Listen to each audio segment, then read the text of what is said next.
the highest love of God is not intellectual, it is spiritual. God is spirit, and only the spirit of man can know him really. In the deep spirit of a man the fire must glow, or his love is not the true love of God.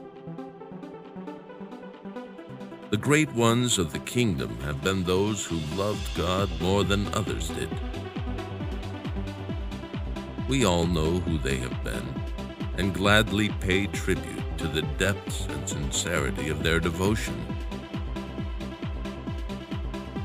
God is so vastly wonderful, so utterly and completely delightful that he can, without anything other than himself, meet and overflow the deepest demands of our total nature, mysterious and deep as that nature is. Such worship can never come from a mere doctrinal knowledge of God. Hearts that are fit to break with love for the Godhead are those who have been in his presence and have looked with open eye upon the majesty of the deity.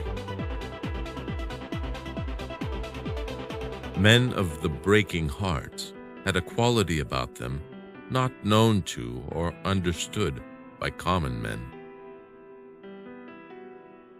They habitually spoke with spiritual authority. They had been in the presence of God, and they reported what they saw there. They were prophets, not scribes, for the scribe tells us what he has read, and the prophet tells us what he has seen. The distinction is not an imaginary one.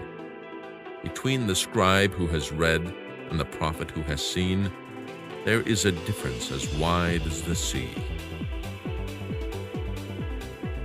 We are today overrun with orthodox scribes, but the prophets, where are they? But the church waits for the tender voice of the saint who has penetrated the veil and has gazed with inward eye upon the wonder that is God.